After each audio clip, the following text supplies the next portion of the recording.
There we go. We are live. Welcome, everyone, to an episode 2 of the Airship Lounge Podcast. I am your host, Crimson Rosso, and this is my guest for today, Matt Kaiser. Would you like to introduce yourself?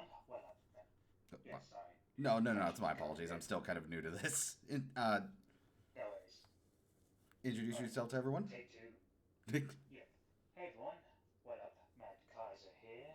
If you guys know, I'm also a JRPG content creator like my homie Crimson Rosso. I do lots of things covering the Tales series, the AIRSHIP, Grand Blue Fantasy Relink, and recently I've been doing things like Dynasty Warriors Origins and Atelier Yunya, and I'm very proud to be in this podcast. I'm very happy we could finally get you on. I always wanted to do a podcast with like a bunch of my homies at one point, and like episode 2 I felt like was the perfect chance. So I'm very happy we were finally able to make a date for you to come on. Yeah, no worries. Just doing one little thing. So there we go. Okay. Yes. So how has yeah, like he is a content creator. I believe Matt Kaiser was actually the first of the like content creators I actually started interacting with back when I started. He was Yeah, I think roughly around that. I think somewhere around the group chat. I don't know. I believe somewhere around that, maybe. yeah, I think it was But it's been I know we knew each other before Swice made his Discord. It was I think we kind of just ran into each other on yeah. Twitter, Oh yeah, absolutely. and it was just like we talked. Yeah. Yeah, we talked for a bit, and then Well, he's it's like, been like yeah, it's been like 2 years since we fully sort of got to know each other a little bit more. I think yeah, around 2023. Yeah. yeah, because like we met completely by chance. We got along. I think you were the first person I invited onto a collab, and from there you've basically Yeah. been the one person who's been helping me out the most on the channel. Yeah, no problem with that. Yeah, happy to always support our content creators like that, give my full love and energy, Yeah, because that's what friends do. We look out for each other. definitely. He's also the person who got me to finally start trying out Transformers. Like you talking about Transformers time to time ended up being like, you Yeah, know what, I'm gonna give this a try. So recent Transformers kick has yeah, been because of you. yeah. Yeah, I really love Transformers. Ever since I was around a little kid, I think around, I don't know, 6 or 7, my fond memories with it started by watching one episode of G1. I think it was the one where Starscream was sort of like a ghost. And then outside of that, I also watched one episode of Transformers Cybertron, another where Starscream was like a giant and he basically fought like the Transformers version of God, which was so What the over the top and oh my god, it was absolutely cool. But my first real proper foray from those two exposures would have to be Transformers animated and the live action Michael Bay movies, obviously. And yeah, since then I became a full Transformers fan. I've watched a lot of the previous shows like Generation 1, Beast Wars, Transformers Prime, Armada, and John. That's so bad. Cybertron, and yeah, I'm mostly up to date. I mean, I haven't caught up with like the new one, Transformers Earthspark Season 2, because I heard interesting opinions about it. Not really. I've And obviously, I obviously, like the only yeah, bits of Earthspark I've personally seen are like the first couple episodes. Like, because in terms of my like Transformer knowledge at this point, it's like the first 6 live action movies, half of yeah, season 1 of Transformers animated, and a few episodes of yeah, Earthspark, and of course the Cybertron games. yeah, absolutely. Obviously, yeah, and of course, the Cybertron games were also my obsession back in the day, and a little bit still now, but yeah, absolutely. And pretty much I've been also caught up with, all the Transformers movies from live action to even Transformers 1, which is pretty amazing. Like, it's absolutely amazing. Like, oh my god. I can't believe it was so snubbed and just overlooked, despite on how damn good of a film it is. Yeah, Transformers Oh 1 is man, like the one Transformers product I'm the most excited about reaching because I hear nothing but amazing things about that movie. Also, hey Joey, hope your night's going well. oh you love, Because, yeah. Oh, hello, welcome. yeah, it's just. Because Transformers, like, for me, it was not something I grew up with. Like, my kid stuff was like Ben Yeah, 10, Pokemon.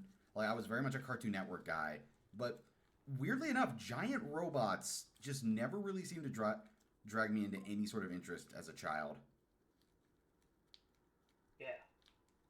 Yeah, I also grew up with Ben 10, and also Pokemon, and Sonic X, Yu-Gi-Oh! GX. Oh, What else that came on TV around the time? uh, The Batman 2004. Um, also, did I also what else did what else also came around in Cartoon Network that I also remember were you a fondly remembered? were you a Kids I Next Door think those kid? are the one. Oh yeah, yeah, of course. Kids Next The Door was Kids Next Door, Billy and Mandy, not. the Powerpuff Girls. Yeah, pretty much. I grew up within that golden age of Cartoon Network slash Boomerang, Johnny Bravo, uh, Ren and Stimpy. Uh, yeah, the list goes on and on. I think like, oh my God, there was so much growing up. But yeah, Transformers was one that really appealed to me because again, I thought giant robots was pretty cool. I mean, the whole concept of trans like giant robots turning into like vehicles and to an extent animals was just pretty much a damn cool thing I've ever seen. I mean, this and to extent Power Rangers and the entire tokusatsu genre had this cool theme of merging multiple robots into one to form one bigger robot, and that was honestly the coolest thing I ever seen. Those designs just appealed to me so much. So yeah, Yeah, turning into giant robots, like the closest I've ever got was like the one Xenogears scene I showed you when I was playing through that. Also, not tonight, yeah. Joey, but I'd Oh, love to have you on for a stream for a podcast episode one of these days. oh yeah, go. Yeah, absolutely. Go in when you do have the chance. But Yeah. yeah, man, that one thing, like when I knew that Xenogears obviously had giant robots, I was thinking to myself, will they have one where they just all merge into one? Because you can't have just giant robots and at least have one reference to, Voltron, Power Rangers, the entire of Super Sentai, those kind of things. Because recently enough, Super Sentai, let alone Power Rangers, despite the Western brand being a bit of a decline with how Hasbro's been treating it, like, have you seen those auctions where they're selling lots of, you know, the costumes, the stuff that Power Rangers is tied to, like it's going on for auction, like no one is like, preserving it. Yeah, I saw that. I think it was either you or Mega Man NG retweeted that, and it was like, damn, I did not know the Power Rangers was like struggling to the point they were selling their stuff.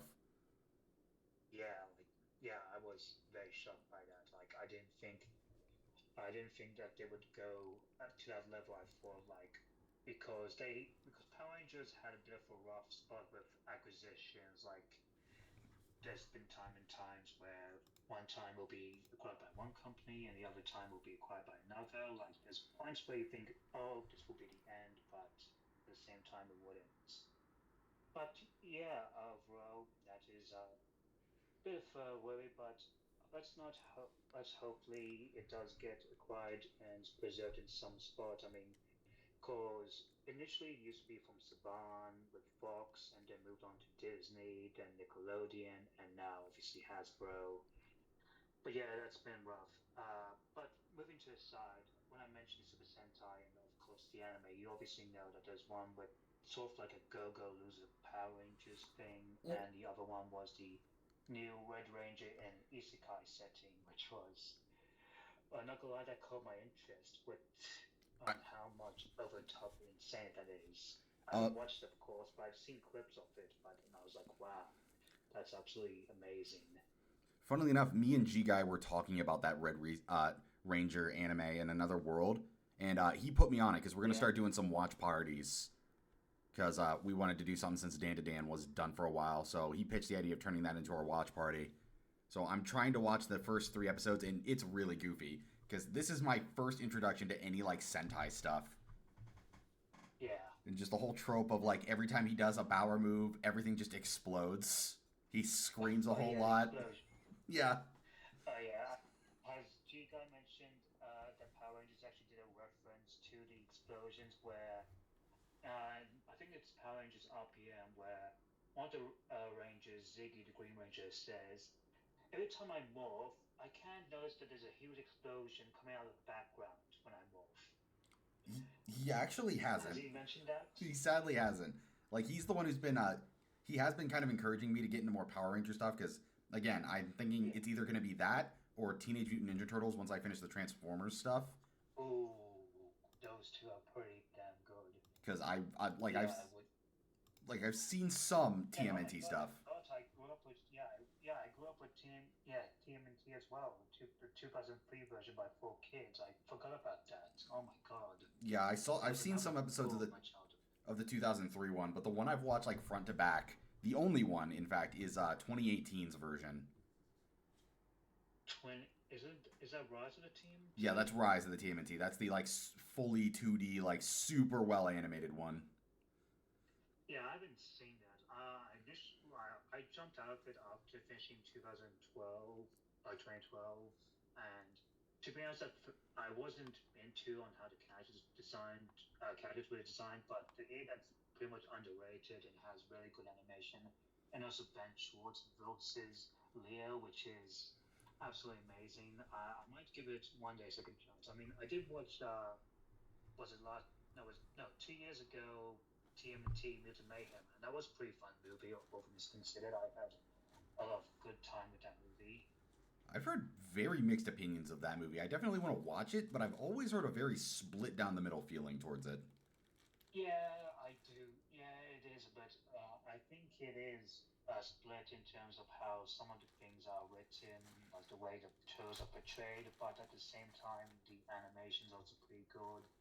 And it's the first time ever, I think, in TMT history where the turtles themselves feel like actual teenagers. So I do think it's a bit of like a weird thing to get used to. And of course, some of the jokes aren't always winners. That one joke in particular where they act as all gangsters, probably the one that sets the internet on fire when it comes to its divisiveness. But overall, I think it was a pretty good, overall enjoyable movie. Now, back to I think we're back to Transformers. Yeah. I just love absolute. Yeah, I think Power Rangers and Transformers. Those are two things. Obviously, I grew up with TMNT, and roughly, I think with Super Sentai thing as I mentioned. Yeah, that the explosions thing is absolutely hilarious because Super Sentai and Power Rangers is synonymous with having explosions coming out of the background. It's actually noticeable if you go to the Disney era of Power Rangers. Like if you go from roughly Power Rangers SPD, which is the once in the far future of 2025. Hey Blitz, how you doing? Hey Blitz, what up? Kaiser's giving me But lore yeah, on Power Rangers. yeah, absolutely. Yeah, Power Rangers. Roughly about that, I think with when I mentioned the whole RPM thing where they did like a 4-4 break. I mean, Power Rangers RPM, which was the last one done by Oh, the Disney era, you was the can. one where they went through the meta commentary of how Power Rangers worked. Like a few self-aware clips out of context are absolutely hilarious. Would have to be obviously the explosion one I mentioned. The other one where the Blue Ranger says, "I'm Scottish," and the other one where the creator, the mentor who designed the Power Rangers says it's not spandex. Oh man, like oh man, that show. I honestly love it. That show. But That's yeah, making me really want to overall, move up Power Rangers on my watch list because that's so goofy sounding. yeah, it's very goofy. I mean, Power Rangers itself leans more to obviously. obviously, given that it's aimed for a more younger demographic, there's obviously gonna be some really stupid and nonsensical, dumb stuff for kids. Though at its core, if you go past Mighty Morphin, which is like the original season, as well as also its sequels, both Zero and Turbo, past that, once you go like in space and then moving on, they become a lot more serialized, more having more interesting topics, well, interesting, more mature topics, and having the focus on the actual characters and development, and sometimes even having like sympathetic villains and some things that Power Rangers would never I don't think would normally deal, especially for that young demographic. Mm-hmm. Well, obviously, that spark has sort of lost its charm. That spark has been pushed aside to go back to the My Morphin days with the Nickelodeon one with Samurai and Super Mega Force and Ninja Steel. But outside of those outliers, overall, Power Rangers has both a mix of being both silly and fun, but also being epic and amazing for like even for like adults. I mean, I think the comics are the prime example of taking those themes that you normally see in like the shows and exploring it into like more interesting serialized versions. I haven't said this because I haven't read the comics, but I heard that's what is mostly good about it. Yeah, like I've heard about the Power Ranger comics as well. Like the one I've heard about the most was this Lord Draken dude, which is like Yeah, the Green yeah, Ranger but evil. yeah. The the Green Ranger, but more evil, evil. And speaking of like, we also you said this is a vague thing, but I know it's something we've also talked about before. You grew up with like me. You also grew up with Yu-Gi-Oh. Like, did, Yeah, mostly GX. Like like it's not like I didn't want to watch Duel Masters. I think GX was the one that was airing at the time that I was able to watch. Like whenever it was on TV, I would watch that, and I thought it was pretty cool. That and yeah, Pokemon obviously are my big draws, and also Digimon, and I think a little bit of Bakugan, and yeah, I think that's pretty much it. And Chaotic, Chaotic just was, whatever was on TV. Yeah. I never saw any of Chaotic. I feel like every time, like, what was it even about? I'm almost certain it was like a card game show. Like, when it comes to card games, outside of Yeah, Yu-Gi-Oh, the one I grew up was something called Card Fight. If you ever saw that, no, I haven't seen that. Not at all. it's it. Chaotic, yeah. There you go. Oh, Yeah, okay. chaos. Yeah, talk about Card Fighter. Yeah. Okay, so Card Fight was like very Chaotix was lit. All right, I'm gonna have to check it out at some point then, Blitz. Card Fight was an interesting one because that was when I was just getting out of Yu-Gi-Oh. So I ended up looking for something new to watch because I was interested, and out of nowhere I see this like Japanese trailer for a show where it's a card game, but it's like what made it different was how grounded a lot of it was because like instead of just big fields they Hmm. battled in like or just holograms everywhere. Like Card Fight really grounded its characters. Like most of the fights are in like card shops, and everything is down to your Yeah. imagination. Yeah, I get. Yeah, that's pretty cool. For chaotic, well, I don't know about the card thing. I don't know, just portrayed in show.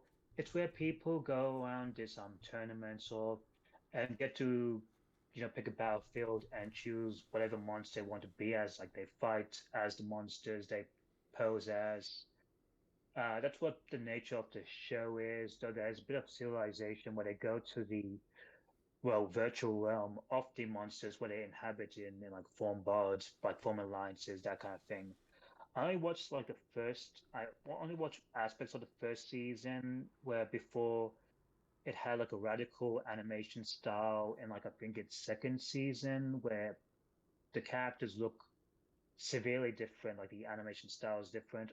The only aspect I got out of it really was just the main character's voiced by Jason Griffith, who you guys know as Sonic in like Dark Age, like in Sonic X, and anything else like say Atticus from Yu-Gi-Oh! GX, as well as also yeah, Sonic and Sonic X, uh, Shadow the Hedgehog, '06, Unleashed, Black Knight, among other roles. He's in like Usopp from the infamous Four Kids One Piece. Wait, wait, wait, Yeah, wait, that's wait. pretty much. Jason Griffith was Usopp in Four Kids One Piece.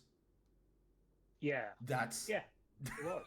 that's amazing. I've been planning to watch that once I finish like the One Piece manga, but like just to see how like Yeah, infamously terrible it was.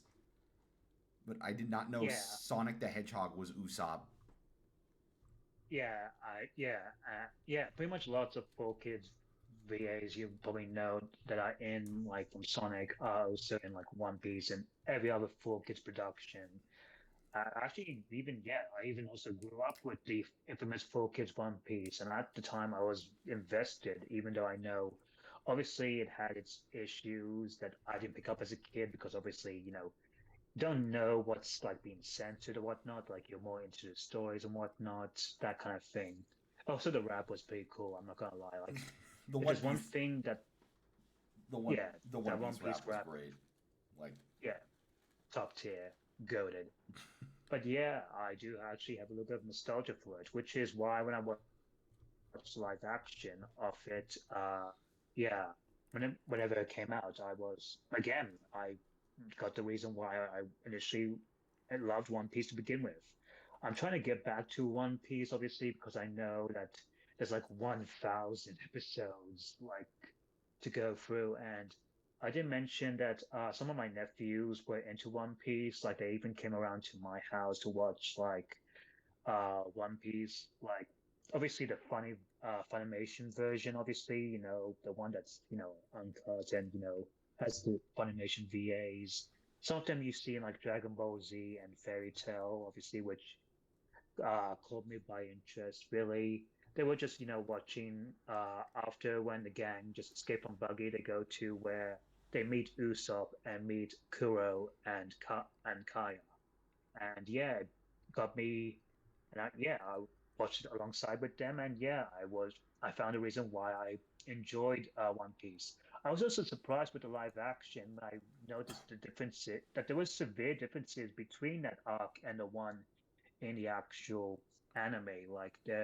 I did not expect, I didn't, like, I forgot that there was a hypnotist in the anime, but not in the live action. yeah, And one of the live action changes yeah, a lot of stuff from the source material. Like, a lot of that is different. yeah. Yeah, I know. Yeah, I forgot about that. I, yeah, that took me by surprise, honestly. As well as the whole on how Luffy gets unconscious, whether in the anime it was by hypnosis, and the other one he just ate what seemed to be poisonous until he regurgitated that on one of the Navy captains. Which, not gonna lie, that was a bit hilarious Yeah, on how it was shown. But yeah, overall, yeah, honestly, I was very glad to see nephew, any of my relatives get into anime by One Piece, and obviously, I was also taken back by some of the voices who voices in the Funimation version of One Piece. I know Urza Scarlet, my beloved from Fairy Tail, voices Luffy, the main character, as well as Chris Sabat, who's Zoro, who you may know as Vegeta from Dragon Ball, and as well as Elfman from Fairy Tail and Armstrong from Full Metal Alchemist. He does a great job as Zoro, and obviously you have Science Straight, who's also he's also Krillin in Dragon Ball, and he's also Usopp. And yeah, also found out one of the Cat brothers was voiced by Todd Hapicon, not to himself. And the funny thing is he tries to fool Zoro by playing all innocent. And my mind was like, oh my God. It's just like that episode in Fairy Tail where Natsu was wearing a cat's head and was trying to fool Miliana and Blockhead during the Tower of Heaven by playing all cat-like. Oh speaking my God. speaking of Fairy Tail, I was not expecting you to fall in I, love with it as much as you did. Like, I remember you started it out of curiosity, and like it's genuinely become something you've really liked. oh yeah, absolutely. I had no idea myself. I mean, I knew it was going to be like pretty good, but I didn't expect to be like, wow, this was just absolutely amazing. Also, I think mainly because, given the fact that I tuned out a little bit of anime because I was focusing on games that I probably, just didn't catch up. But yeah, that whole Fairy Tail binge was absolutely wonderful. Like, I did not expect to have, just be invested by the characters, the amazing fight scenes, the wonderful, wonderful score, and Yeah, just everything about that just made me feel wholesome. Like it was just an absolute blast. Like even if I went by like, I know it's about like 300 episodes, and obviously I skipped a filler because I wanted to get to the good stuff immediately soon. Yeah, overall, it was absolutely a fun time. yeah. Like I remember watching Fairy Tale years ago because I was around when the series like ended. Like I followed its last few chapters. And honestly, seeing you Yeah. watch it made me kind of want to try and do a rewatch one day because I liked it. Don't get me wrong, Hmm. but I'm curious how I feel about it now. Because like again, Yeah. like as much as I did have some complaints for the series, but like I think the characters were fantastic. Like Natsu to this day is still one of my favorite protagonists. Absolutely. He's one of my favorites as well. I think, and nowadays I feel like I want to normally aspire to, like I sort of relate and aspire to him. Like obviously, mostly with the whole supporting his friends, like caring about them. That's kind of aspect where I feel like where I, of course, support you and the other content creators because I see people who have, same passions as me, and obviously I want them to see, show them that they have amazing work they do, like they put on lots of effort and whatnot, so that people can admire for what they are instead of, those Mr. Beast type of YouTubers, like those ones where I absolutely despise. Like I Oh, absolutely would never go on that path, no matter what. It's like, I did not. You don't like oh Mr. my Beast? I God. actually didn't know that. I just don't like those type of creators. Like, I don't really care for like Mr. Beast, Keemstar, Logan Paul, those kind of big popular YouTubers that just, either just like rage bait or just talk about just, drama that's just insufferable. Those kind of things that just become a nonsensical plague. I mean, it's especially worse on Twitter, where it's just become an absolute avenue of saying, "Oh, this is rogue. Oh, DEI this. Oh, just oh my God, it's just absolutely cringe. Like, Yeah, oh my God." it's exhausting. I won't deny that. It's just irritating to see it everywhere.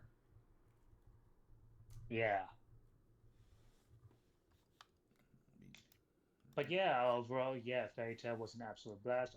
And as for the game that I've been playing, well, Fairy Tail 2, I've also dabbled in Fairy Tail 1.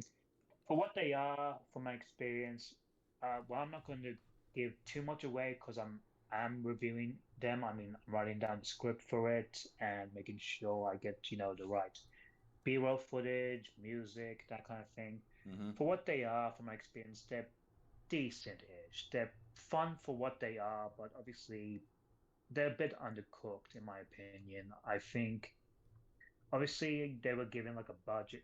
This definitely feels like a budget title, especially coming from Gust, because I know most of their eggs in the basket, most of what their resources are mostly for the Atelier series. Like that's their main, Yeah, that's the 18. That's where they're putting uh their full-on strength for. that's where the So that doing one, that's where the yeah, thighs well, are. That's where the thighs yeah, are. that's what the thighs are. Yeah, the thighs. And now the cake, Exactly. because yeah, next month it's all about the cake. Yeah. I am. But yeah, Fairy Tail 1 and 2 are decent games. I mean, if you're just a general fan of the, anime and whatnot or manga, you'll get something out of it. Just don't expect too much. I mean, it's not the worst anime RPGs to come out. I mean, you could look for worse. Infinity Strash, Dragon Quest and Die. Oh yeah, I remember that game. God, I legit forgot that existed until you said that. Like, Yeah.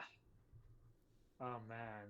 And not gonna lie, I was disappointed. Like I was surprised that would reveal bad because initially when I first saw what it looked like cell shading and amazing cell shading, I was like, wow, this looks really good. It looked actually kind of high quality and looked kind of cool. But then the reviews came out and a lot of people just absolutely hate it. I remember And watching especially Slice's review on it, and wow, it was not impressive to look at in the slightest.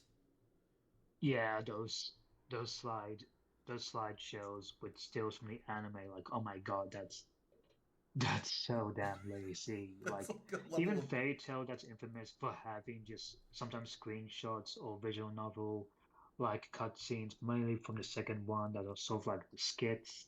They at least have a little bit more quality than whatever Infinity Strash was. I mean, Fate Summer Remnant actually has leagues above quality compared to Infinity Strash and even Fairy Tail, I feel like. And like honestly, it's probably one of the best anime games that is kind of underrated in my book. Like I absolutely love it as a Fate fan and works as a general RPG as well. Like it's absolutely amazing. I'm shocked that people that made like the Warriors Muso titles can make something this really good.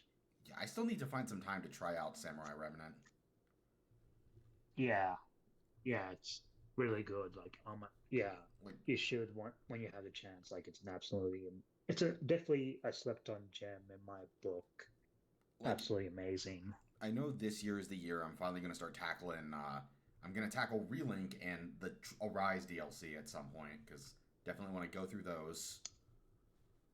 Yeah, yeah. I have fun with Relink. I can't wait to see what you really think of that. I think what you have with the demo is sort of slightly better in the full game. Like there are some issues that aren't retained, are still a bit retained in the full game, but for the most part, I think you'll have a much more time getting into it for like the bulk of the game. I remember But one of then my there's also the second half. I Yeah. remember one of my biggest complaints with that game was that I couldn't play as anyone else in the demo. So if I know, like, does that ever get changed in the story mode? Yeah, it does get changed in the story Oh, thank mode. I God. mean, yeah, you start with like your base roster from, the captain, Kalina, Rackham, EO, and Eugen. And Rosetta, oh no, right, Rosetta and Eugen weren't playable in the demo.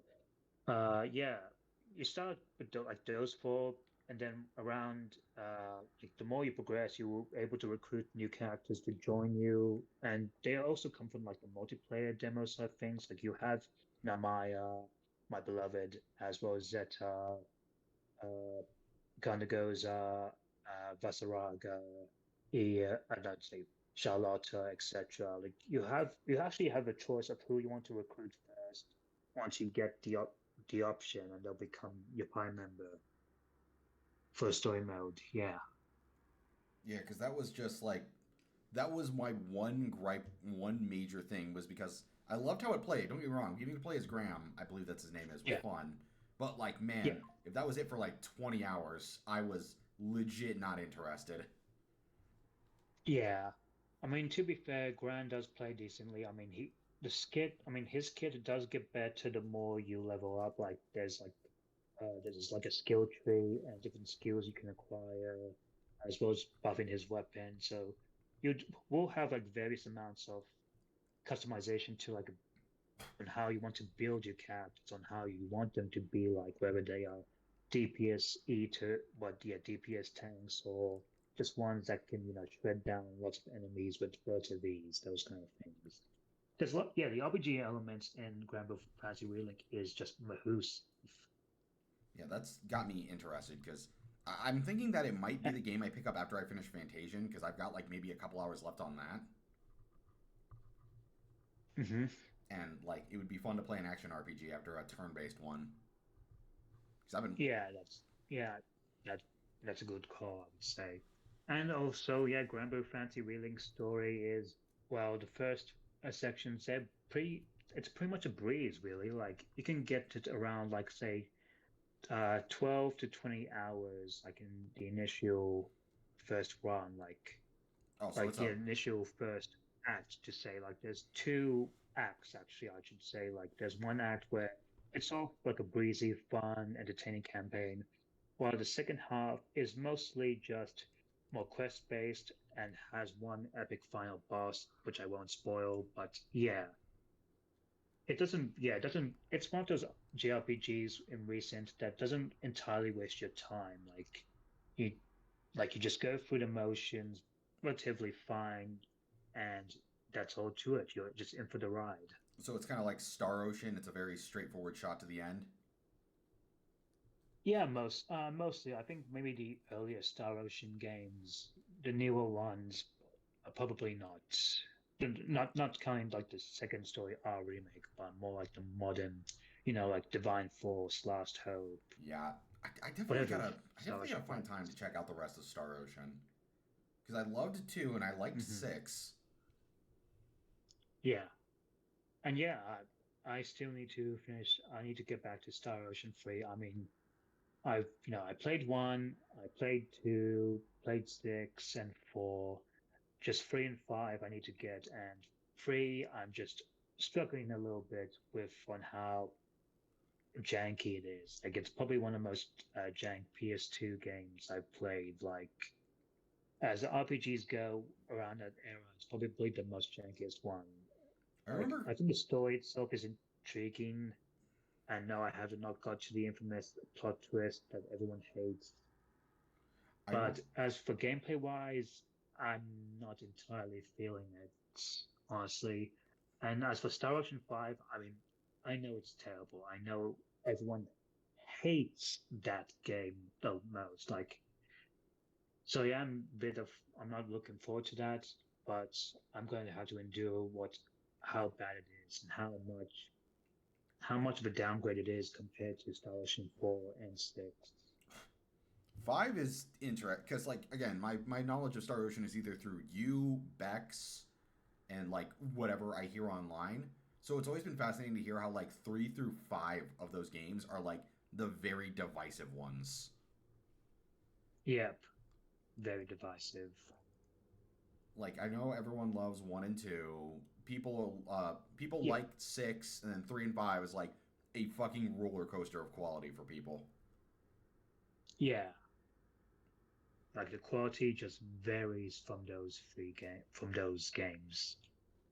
And that's kind of what fascinates me. Like it's not like a perfect series, and I think that's way more interesting to me than a series being like top every game is top tier because you have more to talk about that Yeah, way. yeah, absolutely. I think that yeah, absolutely. That does get interesting. Yeah.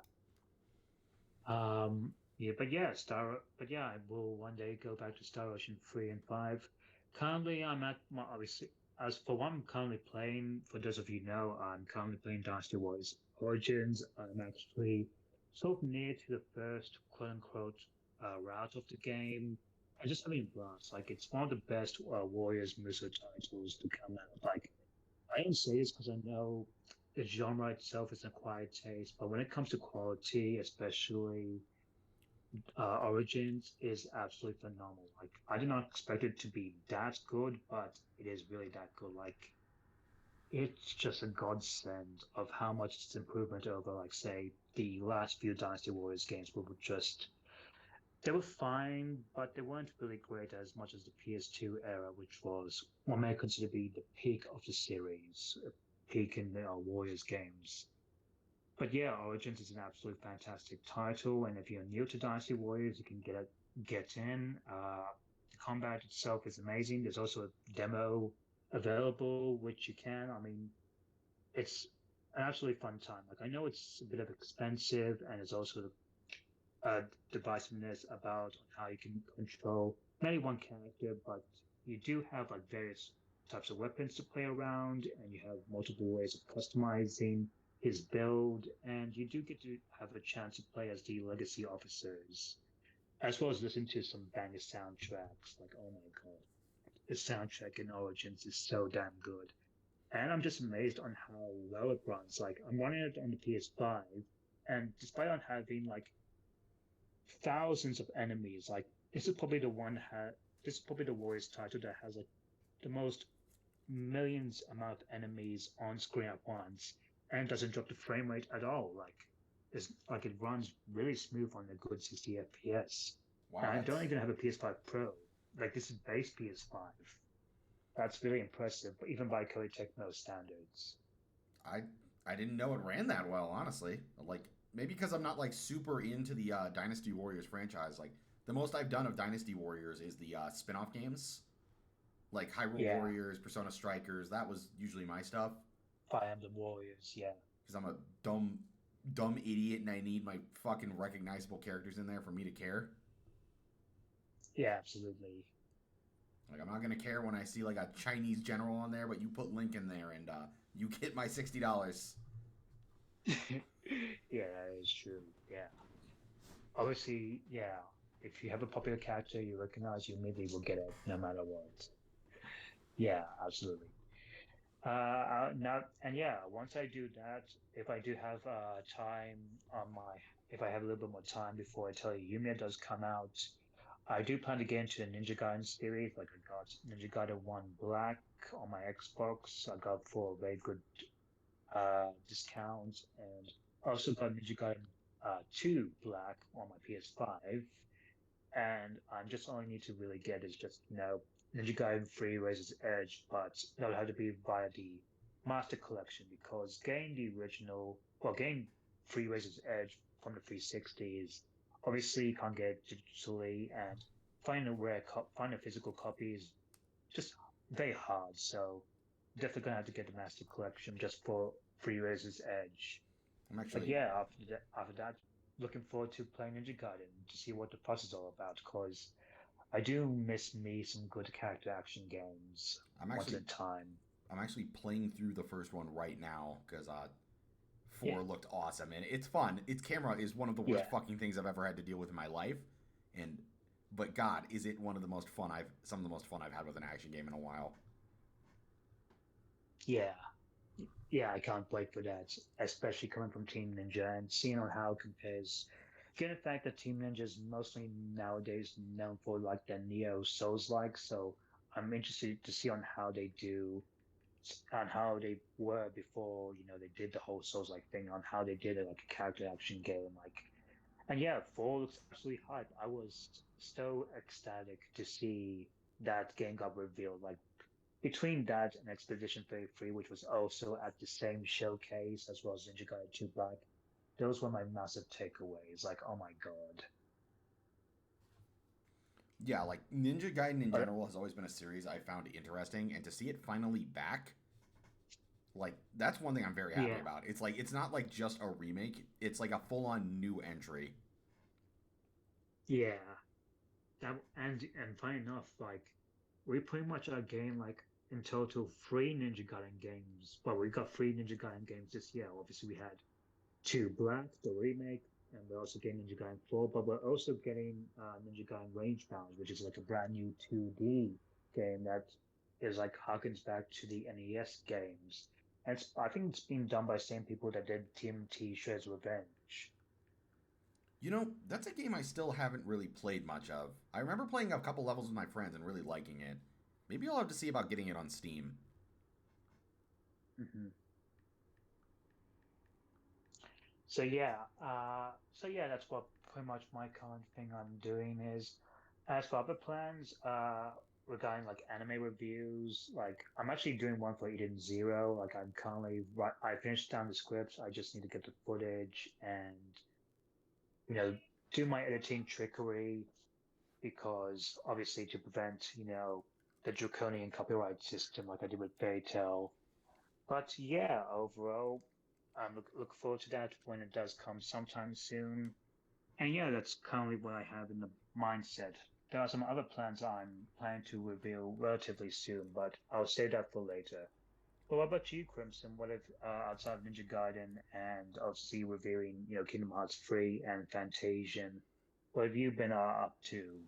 Uh, well, like you, I've got my own set of plans coming up. As you know, I'm going through the Xeno games. I'm gonna start the script for Xenosaga Episode 2, and it's going to be quite negative because I have not been enjoying this game. Like, Yeah, I know, but Xenosaga 2 is one of the more divisive ones. It's probably one of the more uh, negatively received ones in the entire Xeno series, both in the trilogy and the entire Xeno franchise. I can very much see that, and it all comes down to his gameplay. So I'm going to talk a little bit about the gameplay here. One of the things Hmm. they did for Xenosaga 2 was add in this thing called like a break system, where you knock down your opponents and Yeah, you combo your boosts together to deal a lot of damage to an enemy. That sounds cool, right? yeah. Like big strategic. What happens when that's only like a coin flip if that actually works? Because that's how that gameplay works. Oh, You set up the break system. uh, Like you have to set up the brake system, and it doesn't tell you what the brake system is unless you figure it out for yourself. And on bosses, it can literally be you have to chain two party members together, so you just never know that. And then So yeah. and then when you set it all up and you finally get it off, it's still a coin flip if it's going to knock them down or not. It is Ah, it is the most that is frustrating rough. system I have ever dealt with. Hmm. Like, I have never played a system that literally forces a coin flip on me to whether I'm actually when I'm trying to follow everything about this game, it literally just says no, it's still 50-50. It drives me insane. Like I have not enjoyed any boss fights from this game. Yeah, that is absolutely insane. Like, oh my God. Yeah, Now I like I understand. Like, I heard, and yeah, I feel like that's probably an aspect of, this one just being like rushed. Like this one, obviously, I know Saga was meant to be like a 6 episode kind of story, but Bandai Namco said no, no, no, you had to cram it down to at least a trilogy, and that obviously hampered with Takahashi's vision. The second time he's been hampered by a vision like that, and obviously Xenosaga 2 suffered as a result, much like Disc 2 of Xenogears did. yeah, like that man got screwed over. Thank God he gets treated well in Xenoblade. Yeah, yeah, it's like like man, how far have we come from like all the way going from Xenogears up to Xenoblade 3 Future Redeemed, as well as the upcoming Xenoblade Chronicles X Definitive Edition, which I'm looking forward to, by the way. Same. I'm gonna see if I can Finally, blitz through the rest of the Xeno games so I can just stream that day one because I really want to play that. That's the only Xenoblade game yeah, I me haven't too. touched. Yeah, same here.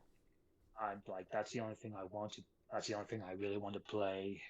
Like, out of all these, Xenoblade games, like that's the one I need to play because I want to see on how this world differs from the one we know in Xenoblade through the Cloud Saga, and heard lots of cool things about on how it has like the mech combat as well as transforming vehicles, which really gets me excited Yeah, I saw some of and the having transforming vehicles. It looks so fucking cool. yeah. And obviously having the soundtrack being composed by a famous anime composer, Hiroyuki Sawano, so that's got me really hyped. I mean, I listened to some of the music and yeah, it's a banger. Can't wait to listen to it fully and see what they add for Definitive Edition, like the new story content, and see how that pairs up against the other expansions Xenoblade has. Yeah, like that's what really caught my interest the most. Is like we're not just getting Xenoblade X. They're like adding on an entire epilogue. Yeah, I think that's really cool that they've been able like that's one thing I really like about the Monolith Soft Definitive Editions. It feels like you're actually paying a good amount for a lot more content. Like this is I think yeah, what definitive editions should actually strive to be is the Monolith Soft Definitive Editions. yeah. That's absolutely true. That's one thing I really love about it. Oh, and I'm going to get some water. My tongue's getting a bit dried up. All right, take your time. I'll entertain the people here. I gotta check something anyways.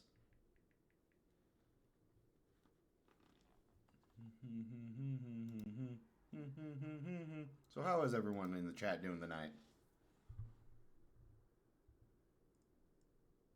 Hope everything's going well.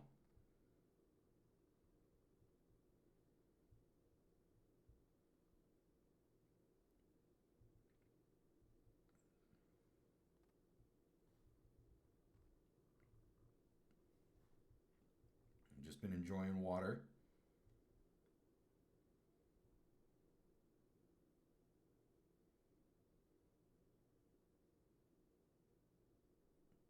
Just got this check here.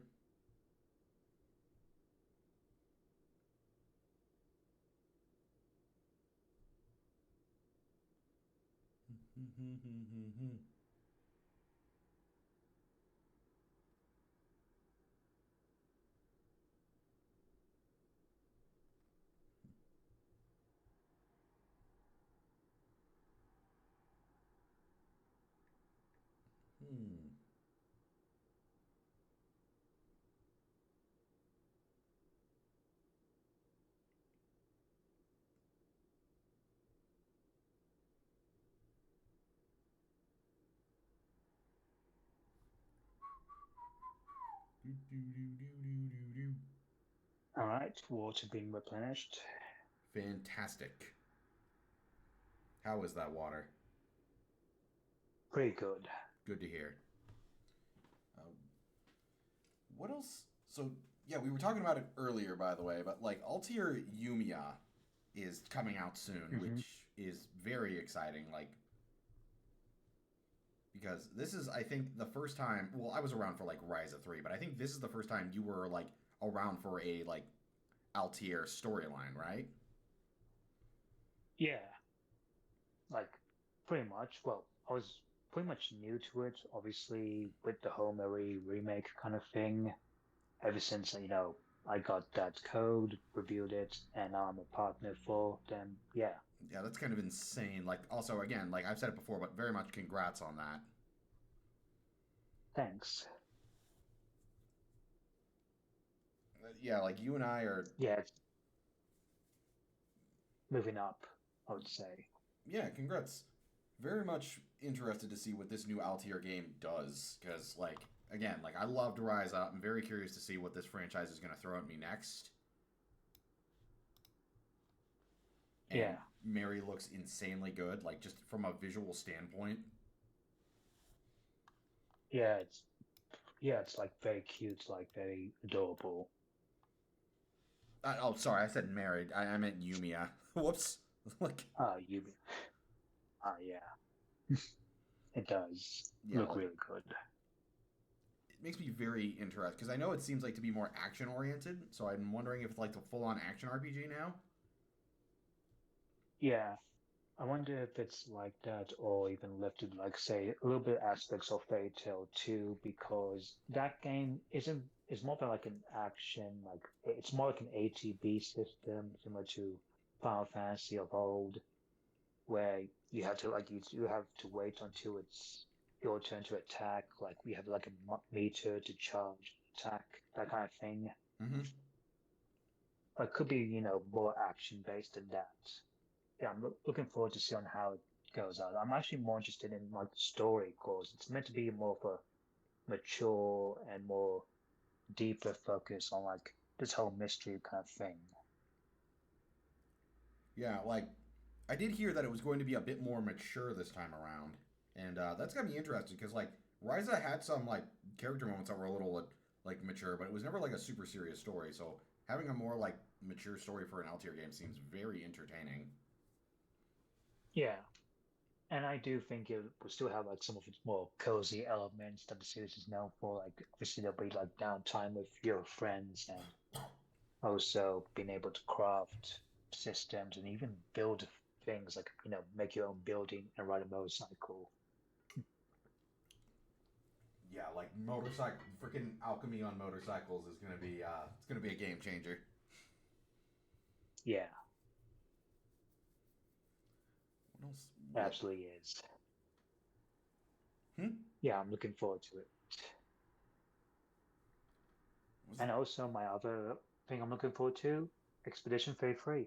Oh, dude, that game looks so fucking dope. I'm really hoping it's as good as it looks. Yeah, like every time I see it, I'm just astonished by it. It's like it makes me really excited for that game. Yeah, it's been like what, like a while since turn-based RPGs from like a Western company have been made, like to that level of quality. Yeah, to that level of, fidelity, high art, and also having things that make them, more interesting by having things like time-based elements and inputs, like you see in Mario RPG, Final Fantasy VIII, Sea of Stars, etc., Lost Odyssey, and also having the return of the overworld world map, which is, oh my god, that blew me away. Yeah, I'm so ready for that. That might be the most anticipated game of this year. Yes, it's definitely mine. Like, oh my god, I can't wait for it. Yeah. I thought I'd be excited for it, but man, oh man, I'm looking forward to it. Yeah, it looks so cool. And also, another thing that got announced a little while back, Switch 2. Like, that's also, we're living in a timeline where Yeah, that's coming soon. yeah, finally, after so long, after rumors, leaks, whatever, it's finally announced, like finally official. Like, thank God. And I know you made Can't a, wait to see what games. Yeah, I know you made a video about like what RPGs want to be on the Switch 2. Are there any like non-RPGs you're hoping are on there? I mean, pretty much any of the games that we saw already announced, like Ninja Gaiden, obviously, that could be Switch 2. Uh, Obviously, Sonic's going to be on Switch 2 day one, no problem, because backwards compatibility and maybe upgrade in performance and visuals. What else? Yeah, pretty much any of the Souls games, like, you know, Elden Ring, uh, yeah, Neo, Wolong, Fallen Dynasty, Rise of the Ronin. Yeah, pretty much all of those games that were announced for like PlayStation 5, Xbox Series and PC, those I think will come to like Nintendo Switch too. Yeah, like that's definitely because I know like right now it's one of the most like anticipated systems, probably the most anticipated system in years. Yeah, And and especially coming from Nintendo because they've had a they mostly had a weird history with making successes for their consoles. mhm. I'm one thing I'd love to see is if like this is probably the most unrealistic thing ever, but I would love if they announced it with a new Donkey Kong game. Yeah, that would be dope. I think that would, you know, set the world on fire. I Like, think aside of the new Mario Kart and a brand new 3D Mario, new Zelda, new Fire Emblem, new Monolith Soft game, I think that would be really dope. yeah, like I know one thing's for sure, it's going to be a very interesting time because all eyes are on Nintendo right now for the first time in probably a Yeah, long while. yeah. And I am I mean, hoping. yeah, What's up? Sorry. do you have anything, sorry, do you have any things you're looking forward to, like any games you're looking forward to Switch to? One thing I'd love the Switch 2 to do, outside of like remaster some old titles, I would love to see them bring stuff like. I know it seems like a little unrealistic, but you know, it would be cool to see stuff like Spider Man, the PS4 games, be on there. Ooh, ooh, that would be dope. I would love to have like I would definitely pay $60 for like a Spider-Man duology of like 2018 and Miles Morales because I fucking love Yeah, Spider-Man. So yeah, me too. I think that would be absolutely really cool. I'm not sure, I'm not entirely sure what would happen, but if that does, in some weird way, does, I would also be into it. Like playing it, Spider-Man on the go would be a cool concept. yeah, like I know I could do that with my Steam Deck, but like man, just a Switch 2 would just be fun to have. Have that on my Switch 2. Yeah, absolutely. Uh, Another one I'd Yeah. love to see is like I know it's pretty much hinted, but like if Halo came to my to the Switch 2, like Master Chief Oh Collection. yeah, there is. Yeah, there's actually. Yeah, I heard like rumors about that. Like apparently there might be a chance that Microsoft might be porting their games to Switch 2, including Halo, which is an interesting idea. I mean, it's a weird concept that I don't think even I can get my head wrapped down or head wrapped around. Yeah, I feel like But yeah, nowadays, like with third party, like the days of exclusives, if you aren't like Nintendo, are kind of just starting to fade away. yeah, absolutely. Like it's mostly just now console and PC day one, or just console and then later comes to PC months or a year later, that kind of thing. And that sort of just, devalues the console. Like Sony and Microsoft are well into doing that. well, Nintendo's been, hush hush. Like they're the ones that are keeping firm of having their games only for the Switch. Yeah, I also think Like, because of how big budgets are getting for games, they kind of have to do that. But Nintendo kind of scales back on budget. yeah, absolutely. Yeah, that's the thing. But how much cost that going into all these projects, like, and especially on how long these games are being made and how much they have to sell lots of units just to, break even, like keep the lights on. Yeah. Mm-hmm. And I And think even it's if you, and, yeah, sorry, and I I'll go really first. do And think even if that. the game does like sell well, yeah, sorry, Sorry. uh, Just that's yeah, I know. And even like say some games that either sell or review well, there's still a chance that you're gonna get laid off. yeah, like Tango Gameworks got like closed down despite being one of the most popular games of that year. Hi for Rush, yeah. It's And to this day, I'm still mad about that. yeah, that's Still am. it's just such a sad state the game industry is in at this point. Yeah, like last year was just completely layoffs after layoffs after layoffs. Like, quit with the Order 66 of layoffs, all right? Yeah, like hopefully this year we can start springing back up, but Yeah, but pretty much, yeah. I mean, that's why I do understand that you're more into, just PC and Switch. Like, I do, yeah, respect that. Like, I do understand that. I think you made a good decision no matter what. mm-hmm. I got my fingers crossed. I don't Like, know if this industry is ready to learn from its mistakes, but I've got my fingers crossed they can learn. yeah, I got my fingers crossed too. But yeah, I'm looking forward to Switch 2, especially the whole direct they're having around on 2nd of April, which is actually a day after my birthday, which is going to be a nice late birthday present. Yep, that'll be like a Can't little wait late to birthday see. present. Yeah. I'm curious what. Anything else to talk about? No, sorry. No, you go first.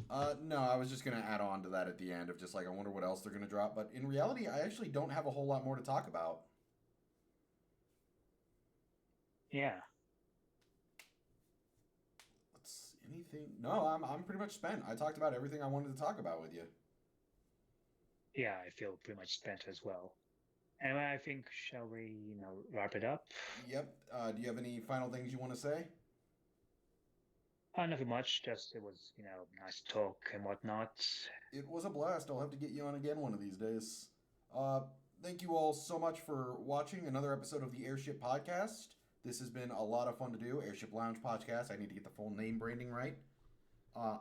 If you want to check this out when it's finished, I'll be posting it on the second channel with Kaiser's channel link down below. Go give him a check out. He makes some fantastic content. And until then, I'll Yep. see you next time. Yep, take care. You too. Bye.